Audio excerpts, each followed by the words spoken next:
We are live. Here we have Kate from Factory Floor Jewels. Thanks for joining us, Kate. Hi, thanks for asking me. It's really nice to be here. A few hundred miles away, but it's nice to be in your shop with you. Yeah, virtually. Everyone's been in the shop virtually for the last month, and yes, we're all very excited to actually join in, conversations in real life rather than, touch things and feel things. So that's been really good. Yeah, fabulous.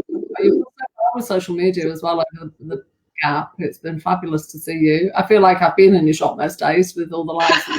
Really good. I think you still feel like you get to know people, don't you? It's not quite the same as face to face, but hopefully tonight as well, people will get a feel for you and not just see the product, but see, hear a little bit about what your inspiration is and how you came about to be doing what you do. I've realised I'm much more comfortable talking about that than I am about saying buy my stuff, so that's good. Which is why I mainly sell through wonderful shops like yours. So I don't have to keep going buy this. I can just talk about why I make it, which is good. Well, we've got people coming on to join us. Lisa, hello, Lisa. Hi, Lisa. So, Lisa, you had a conversation with Lisa following us starting to supply your product in our shop. Lots of conversations with Lisa, actually, yeah, and a really amazing. I hope it's all right to talk about it, Lisa. Really amazing opportunity to make something bespoke for both her and her sister. Should we dive right in and talk about the product type, or? Yeah. Well, it would be good to actually probably while we're talking about what you're doing for Lisa, maybe to talk about the product. The only thing I wanted to say was, yes, come on. I've posted a little message just to say, put your name in the comments if you come on live, because in order to win the special prize, which I'll just show if I can. Oh, this way. Hopefully you can all see that. This is the copper drops, ear wires, and a pendant.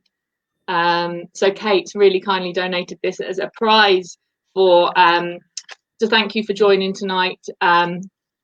So this will go out. We probably won't get a chance to collate all the names tonight as we're talking, but I'll pull a name out, put all the names in the hat and pull a name out either later or tomorrow. Get someone to help me do it tomorrow and let you know who's won that. So that's brilliant. So there's lots of people coming on. I'm just going to show a few comments.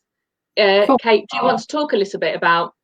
So the thing about Lisa is that we share the fact that our dads are both engineers, and hi Rachel. And I would say, I used to say that my dad was a bit of a tinkerer. I suppose that sort of seems like a disservice. He was a professional engineer, sort of time served. He made his own tools, and he went to work in a big factory. He was a packaging engineer and he made boxes. He actually made the machines that made boxes. So he worked for a really big food company. And he was always designing the machines that would make the next kind of packaging for the next product. And so I'm an only child and I'm a girl, and I grew up with my dad sort of showing me things that he was making at home, stuff that he was doing in the shed, his big toolbox, all of that stuff. And then when I got to a certain age, I used to go to work with him on a Saturday morning, and he had this drawing office and with all his instruments in it and stuff, but it was above the factory floor. And so it was, I'd walk through the factory on a Saturday with him very carefully, him making sure I was safe, but there'd be a few people in there making stuff or running a few machines, and I was fascinated by the machines. And then his drawing office was above the factory floor with all this glazed partitions looking down. And Lisa got in touch and said that her dad's an engineer, and he's sort of in his 80s or 90s, and he's still doing things. He's still working. I think that's the thing, is that my dad worked till his 70s, and he worked internationally. So after he'd retired, people still needed his skills. And I think that's something that fascinates me at the minute, actually, about the UK, is we've got so many dying skills. We've got so many people, time-served people with hand tool skills that we're just going to lose if we're not careful. And that's why Lisa's dad's still working. That's why my dad was still working into the age he was. And Lisa was just sort of recognised the materials that I was working with that she'd seen in your lovely shop, and asked if I could do something with some of the materials from her dad's workshop. So we're working on that together, which is lovely. Brilliant. So the material you're talking about is called swarf. It's called swarf. Yeah, one of my mates goes swarf. Really like the name. It literally is off the factory floor, and I'm actually using a piece of Lisa's because it's easy and well packaged to show you. But if I put it up here, maybe I put my light on here, you maybe see the colours of it a little bit better. So it's literally like this is literally kind of brass sawdust, if that makes sense. And then it comes in all sorts of shapes and colours and sizes. So this is some stainless steel. You can see how that's spiraled. I think this is also stainless steel, but it's actually quite bronze looking in colour. And then you get these blues, and it's the colours are made by the heat that's part of the process. So basically all of this is scrap metal that comes off milling machines. I don't think engineers ever retire, said Linda. No, it's the tinkering thing. Yeah, we'll all be doing it when we're, yeah. as we're going out, we'll all be playing. You're an engineer. Amazing. Yeah, fabulous. And I come from a design background, so I think I probably should have been an architect. Didn't do it because that was not something that my school gave me an option to look at. But yeah, I'm a bit of a tinkerer and doing that. But yeah, the colours in the materials come from the heat, and that doesn't mean necessarily flame. It could just be the heat through the speed of a tool cutting through the metal, and it comes off in all sorts of weird shapes and colours and stuff. And I'm explaining with it. I'm exploring it, sorry, in terms of how it responds to the things that I do to it. Sometimes I'm losing the colour. I've got some amazing bronze swarf, and when I look at it in the container, it's purple and orange and grey, and then after I've worked with it with the resin, it's just all bronze, which is still nice, but I'm kind of like, how do I keep those colours? So there's a little bit of chemistry involved as well in some of my jewellery. Is that part of what you enjoy, the exploring, the experimenting? Yeah, I guess. So my kind of business model is that I sell to shops like yourself, and that's a personal choice that I've decided that I can't, for various reasons, I can't go to a market every weekend. I can't be loading my car up and that kind of stuff. So I have developed a number of ranges that I can produce in a kind of, in batches, if you like, or repeat the process. But all of my designs come from somebody saying to me, hey, do you want this?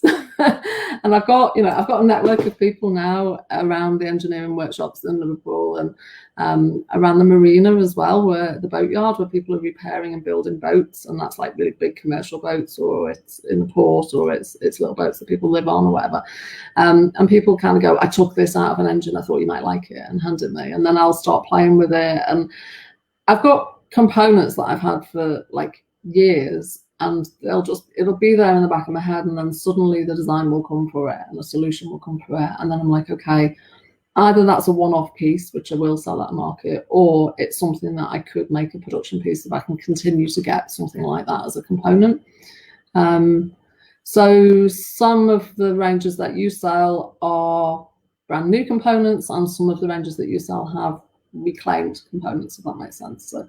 So the nuts that you're wearing, they are reclaimed brass nuts, and I don't highly polish them. I obviously clean them, but I don't polish them because I like the story. I like the patina on them.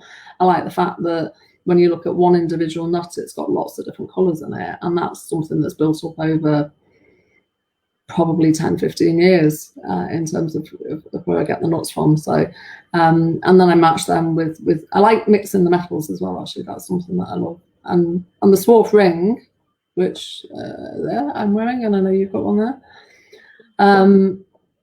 I don't wear gold, but I love wearing the swarf because it's set in silver and it's gold and sparkly and lovely. And I like that as well, because I do wear a bit of gold and silver, but I really love when you get a piece of jewelry that's got a bit of both in, because you can mix and match with other things you've got. It's quite I don't know, it's just it's neutral, but it kind of works really well with fashion. And the nuts range, I always say that to people in terms of buying it, that it's a brilliant one to buy as a gift because it does have those mix of tones. It goes with everybody's skin tone. It goes with everybody's hair color. It kind of I guess what you say, yes, about them mixing well with different fabrics and textures and colors as well. So you can wear them at daytime at work, or you can wear them at nighttime. And that's the hoop earring with the nuts, which is really nice. And it's great. Silver as well. So I guess so as a jeweler, I probably do prefer to work more in sterling silver, but I guess the market isn't always up for that, and so a lot of my range that's sold through retailers are silver plate. But what I'm trying to do now is just introduce more affordable elements of sterling silver, and particularly in earrings. I think that's quite important. Yeah, it's really nice. I've got a question here from Katie. How long does it take to make a piece of jewellery? So that's a weird one, because I guess now making something that I designed a year or so ago and that I sell in large batches can maybe just take me, I don't know, literally just like 15 minutes, 20 minutes, something like that. But like the one that I'm wearing as well, I mean, it's so weird. We're in this strange system where we're not mirrored, are we? And it feels a bit weird. Me and Jo were discussing how you move your right hand. It's weird. So this piece that I'm wearing here, that I know Jo's got in her shop as well, is all individually. I'll show you. So this is sterling silver, and it's shaped, if you can see, it's shaped to sort of sit across your shoulder joints there. And then on the back, what I've actually done is, these are steel rods, and I've actually welded them together. So not soldered them. So I solder at home in my workshop, but I can't weld at home. So I have to go into somebody else's factory to weld on a Saturday. And then this is stainless steel on the back of it. So that's really complex, and that takes a long time to make, I guess. And I will do it in batches. So I'll make a few of these together, and then I'll do a load of the backs together and put them on. So maybe there's about 1.5 to 2 hours work in producing one of those. And then I guess, as I say, something can be on the drawing board for quite a while. So the answer in some cases is it can take years. The concept to actually creation, it can be very, very long process. It's quite lengthy, I think. And there's a beautiful range that I did gestate for quite a while. I got given some skeins of bristles. So basically, a brush manufacturer was closing down, and somebody went, "Kate, you're going to love these." And they're kind of like, I don't know, about 2 meters long, and kind of like about this wide, and they're just sealed with cling film. And I've got about 5 different colors. So inside that wrap is just loads and loads of colored bristles. And I've got about 5 different wraps, and I've got a red one and a black one and a lime green one, a bright blue one, and each color is a different thickness.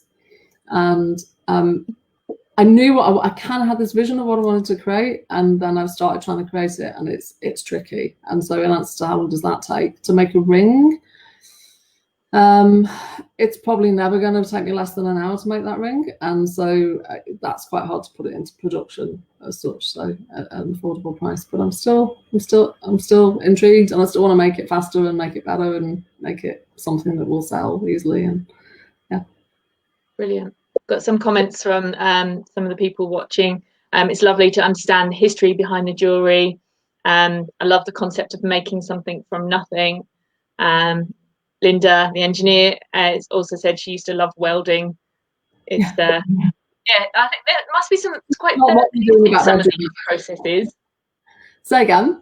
Is it quite therapeutic, some of these processes you have to go through? So I wouldn't say welding's therapeutic, or for me it's not. I don't think I'll ever get away from the fear of that, to be fair. It's something that relatively scares me, but I'm sure that isn't the same for everybody else. It's interesting, we were talking about, could we do this live from my workshop? And I said, well, I was thinking about it this morning, but really there's just not enough Wi-Fi signal up there. and that's one of the good things about it. So Okay. yeah, and it's like, it's a room upstairs and right at the back of my house, and I've actually made it really difficult for anyone to get down the corridor to it. So I've actually kind of like barricaded the corridor. And it is the one thing in my life that is for me and that is on my own and isn't full of noise. So I have a day job, and it's not full time, but it's quite intense. I'm chief exec of a social enterprise, and that social enterprise is about helping communities. And so all of my work there is quite noisy. There's quite a lot of conversation, and there's and it can quite often be discussing quite conflicting things. And so that's quite intense. And then I'm a carer as well. I'm a mother now of a man, but for a while I was a mother of a small boy. So it feels like it's the only thing that I get to do on my own, and that it's just about me, and it's quiet, and yeah, I can sometimes, particularly when I'm creating a new collection or a new piece, I'll just work through the night. I'll be gone, I'll be there, and Steve will kind of be like, yeah, I'll see you tomorrow. I know that's what you're doing. You're absorbed into that process. And yeah, so it is like that therapeutic. Yeah, it's when time stands still. You hear about that a lot, with the artists and the creative, where they don't have any concept of time because they're so involved in what they're doing. This, and when that's solved, that will be the time. Yeah. And then I guess the things that are in production that go to my retailers, actually putting them together, because that's quite it's a quite repetitive process for me. If I'm making 10 of one item for somebody, then that's actually quite almost like a mindful experience. Yeah, it's really good. Excellent. You look great in your earrings. You've got I love the Perspex earrings. They're one of my favorites because I just love the bright colors. They're great, aren't they? And like when I travel, when I travel, do you remember that? Yeah. I used to travel a fair bit with my work, and I was always just like, I would pack my jewelry first, and I would just pack like 2 black tops, 2 black pairs, bottoms, trousers, skirt, whatever, and just like 5 pairs of earrings and matching eyeliner. And that would be my thing. And I could even just change my eyeliner color and my ring or my earrings for dinner or whatever, and it would look like a new outfit. So yeah, accessories, the way to go. Yeah, excellent, really nice. So the Perspex, is that a reclaimed product? Yeah. So it's although it doesn't, I have to say, it doesn't sit that comfy with me in the long term. So it came about because of so I don't know if people will know what a laser cutter is.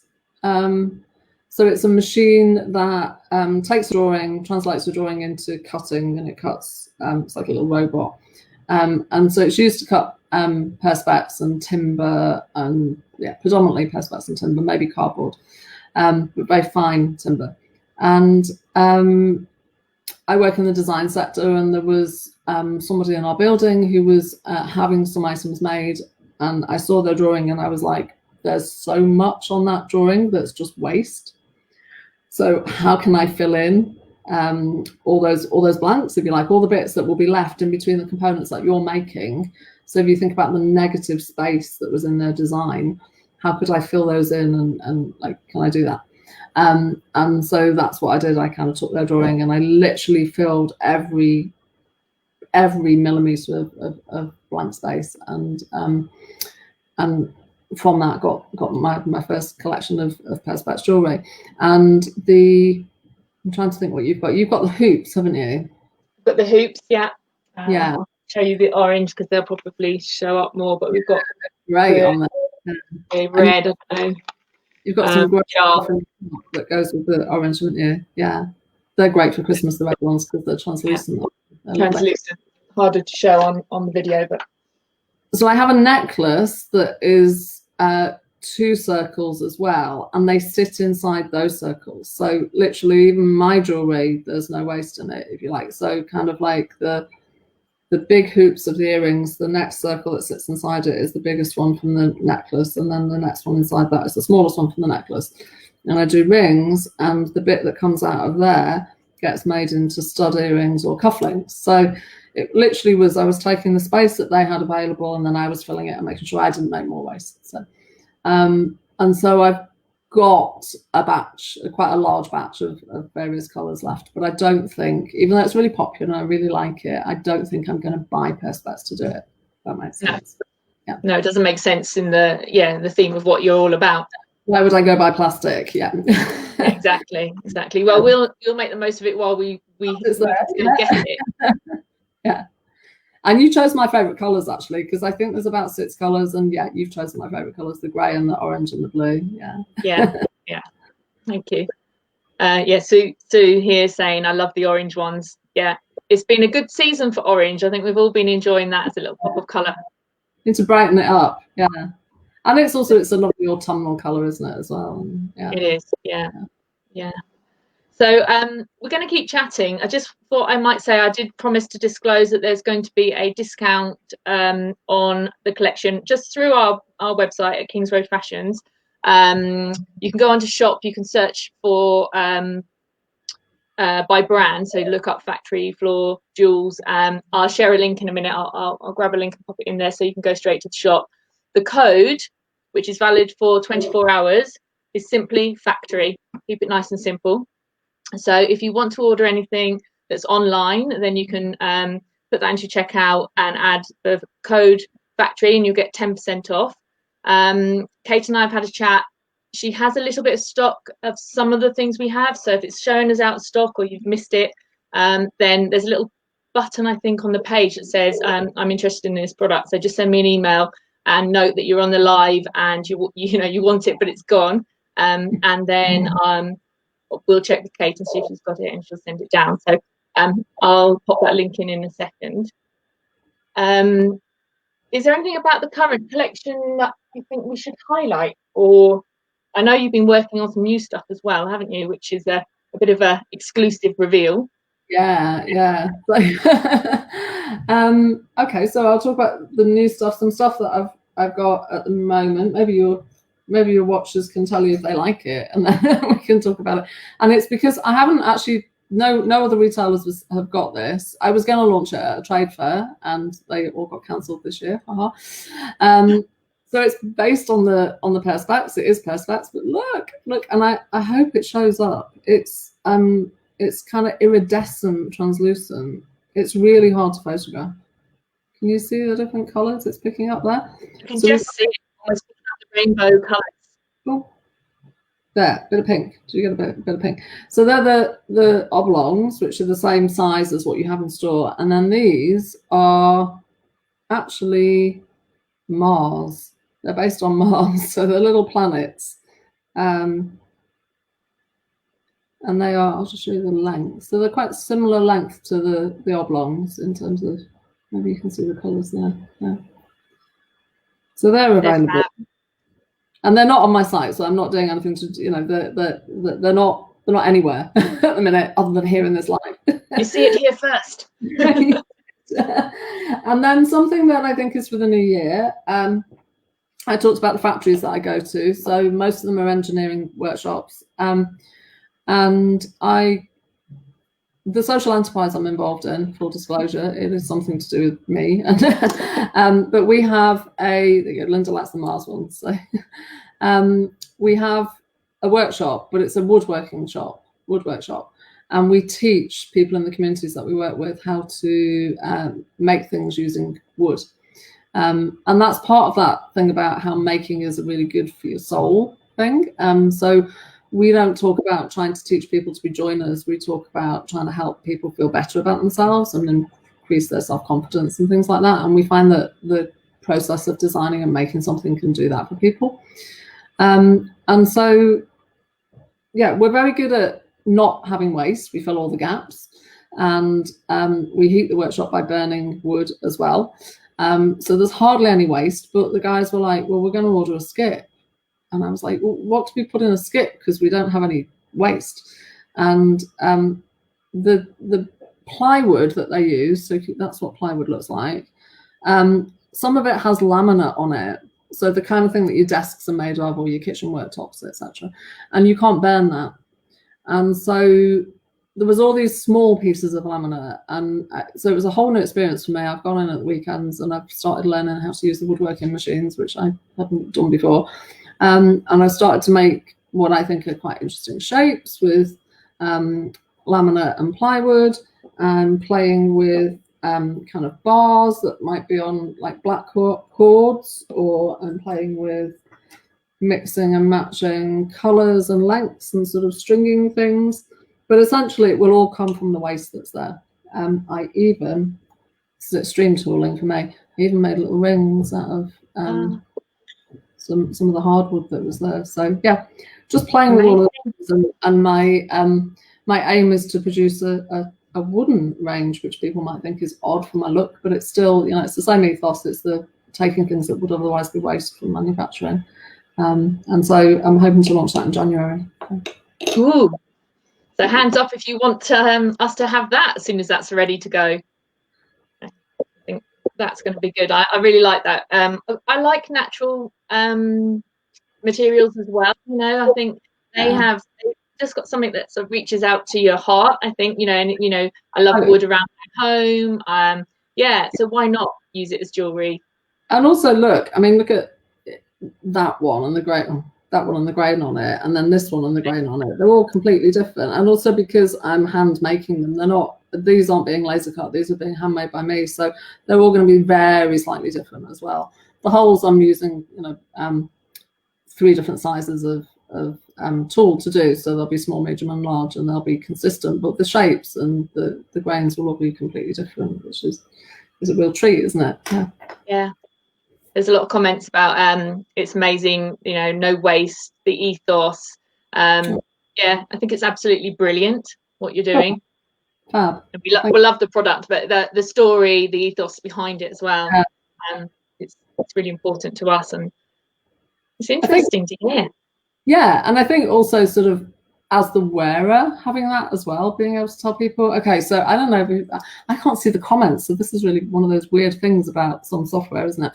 But this, yeah, well, I'm pretty convinced no one will guess what this is, but if anyone wants to have a guess what these items were originally, go for it.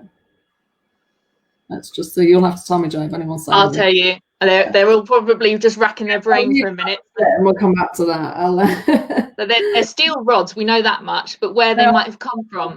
Right. Yeah. Okay, so I don't know. Well, I saw one of my friends on here, so you're not allowed to say, Kaz. But but I'm from Liverpool, and it's a very Liverpool thing. But it's not an exclusively Liverpool thing.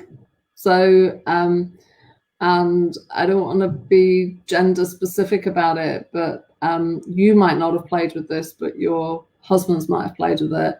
Your kids probably won't have played with steel versions of it, but any clues? Someone saying part of a boat? No. It's part of something that was made in Liverpool. Ask me another question and we'll come back to that later. Okay. Bonus. Bonus on Meccano. Someone saying Meccano. It's Meccano. Katie. Yeah. So this, they were individually, they are the axle rods from the kind of wheels that were put on trucks and stuff in the Meccano kits. Yeah. And they come in all sorts of different lengths. They come in tiny lengths. I make rings and earrings out of the little ones. I make drop earrings out of the tiny ones, and then I make rings in this. Yeah. But I like, again, it's kind of like, you know, the one I'm wearing is slightly different to the one you've got in the shop. Again, it's a unique, historic, you know, sort of, I could polish them to death and they'd look really shiny and lovely, but that's not, you know, I kind of like to work with what's there and appreciate the life they've lived, if that makes sense. Yeah. I like the sort of patina you get on it. The irregularity is really nice. It's what attracted me. Yeah.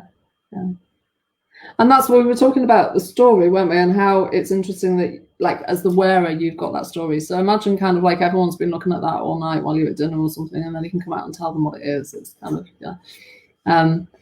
And this, which you sell, the Circlips range. Yeah. So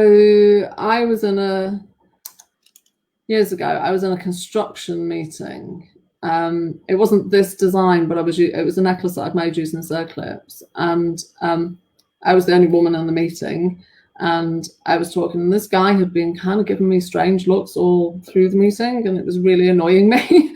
And then at one point, whilst I was talking, he just went, "Are those circlips that you're wearing around your neck?" And I just went, "Yes. And what do you think about what I've just told you?" It was kind of like, yes, of course they're circlips, and that's completely normal that I should be doing that. Yeah, so it's interesting that you'll get men looking at your jewelry as well as women looking at your jewelry for completely different reasons. Yeah. So just reading the comment, I missed there. Is Meccano from Liverpool? Kaz is saying. Yes. So, oh my God, you need to know that, Kaz. So Meccano was originated in Liverpool, yeah, in a road called Binns Road. The factory is really, yeah, it's very well known in folklore. The factory's not there anymore, but Binns Road, whenever you say that in Liverpool, people are like, "Oh, Meccano factory." It's made in France now, and it's made from plastic, but historically, that's where it came from. Yeah. Got it.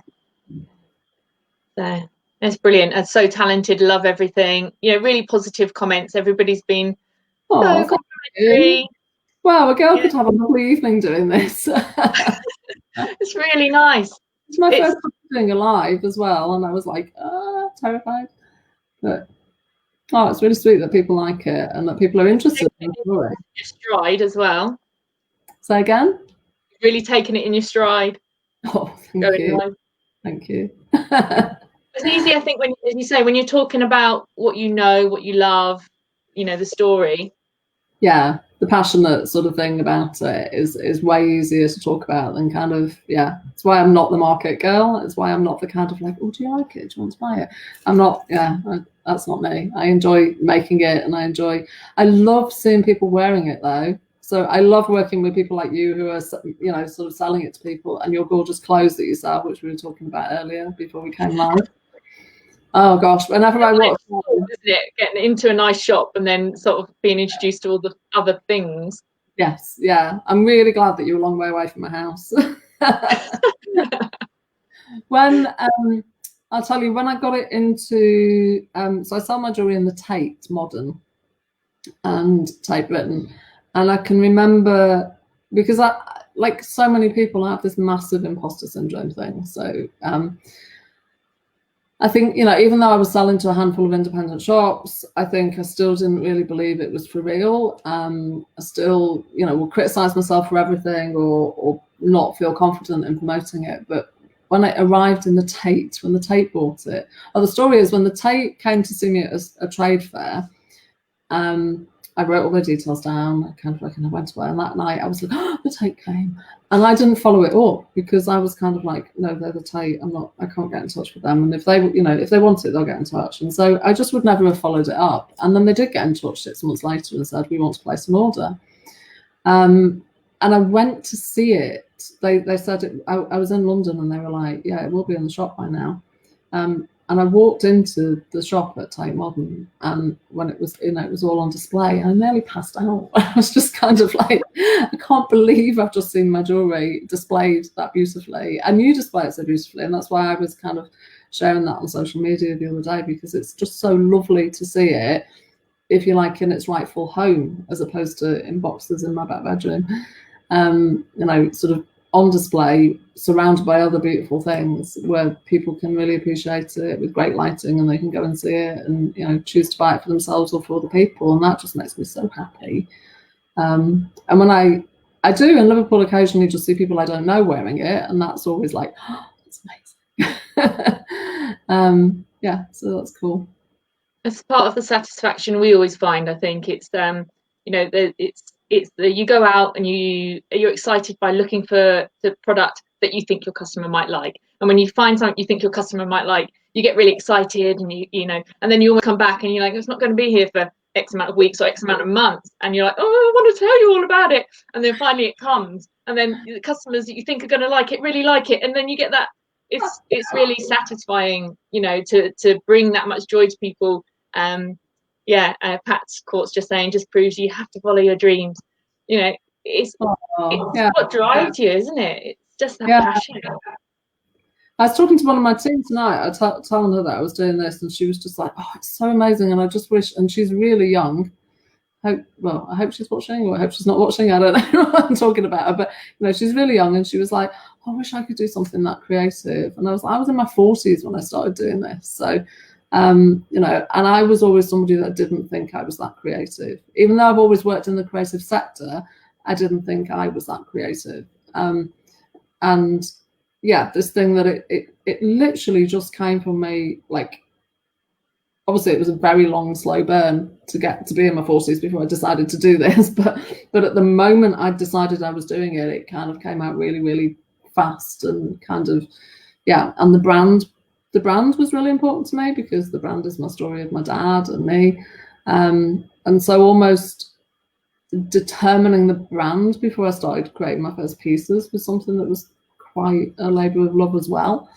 So it was not just going to be it wasn't just going to be a tinkering thing. It was going to be a real thing with a story. Yeah. Well, it's been really lovely to hear your story. Oh, actually, it's been good for me, because there was, I probably didn't know enough. I think I remember typing the word swarf and thinking, swarf. So we met at a trade show, and we did have a little chat and stuff. But unbelievably, the first order of your jewellery came in about a week or 2 weeks before we went into the second lockdown. Yeah. So timing. But as I say, I think you've just mastered the internet during lockdown. I don't know if you did. Did you do much before? No, we basically we didn't even really we had a website, but not an e-commerce website until the first lockdown, and literally that was built on on the back of that. And then I'd missed the connection, so I think that's when I started doing the videos and a few lives and stuff, and it was stepping out of my comfort zone, I can tell you, when I first started doing that. Yeah. But then people said, "Oh, I really like the videos," and then I was like, "Oh no, I've got to do some more." So so everybody's encouragement sort of pushed me on, and now, yeah, I've got a horrible feeling that nobody's going to let me stop. No, I think you're there forever doing it. It's a lovely comment here from Julia. You're both so passionate about your businesses and are very inspirational. Thank you, Julia. It's lovely to hear. And Kaz says it's so inspiring and lovely to hear. Yeah, beautiful. Well, I hope we have inspired you all tonight. Have you got anything else you want to say, Kate, before we wrap up? So I think I just wanted to share some of those little processes, talk about the materials and stuff, and yeah, and just nice to see you and be part of your shop for a little bit. Yeah. Yeah. Be nice to chat. Kate's had a glass of wine on the side, which she hasn't even dared take a sip of. So yes, it's been a nice little social event. Kaz is saying thanks for sharing how you've both been coping. Yeah, and what next? Yeah, what next? I imagine you've got a busy few weeks ahead of you in your shop. I hope so. Yeah. Pat's saying next thing, Joe. No, next thing will be modelling the jewellery as well as the clothes, Joe. Yeah, that's a really good point, actually, Pat. Try and get a bit of close-up stuff. If we can do it in 2 meters away. Yeah, the thing is, I can't model the earrings. Otherwise, I'd have to have a pair of all of them. Yeah, well, isn't it? Yeah. So I have to be, it's trying to get I'll have to think about that. I'm quite happy to have a pair of all of them, to be honest. But there's a little gadget, and I don't know what they're called, but I always just use it in markets. So imagine this is perspex. So it's like clear perspex, and it just has a hole and also a slot, and so you can hold the earrings up to you like that. But this is so cool. Yeah. Oh, I'll look out for one of those.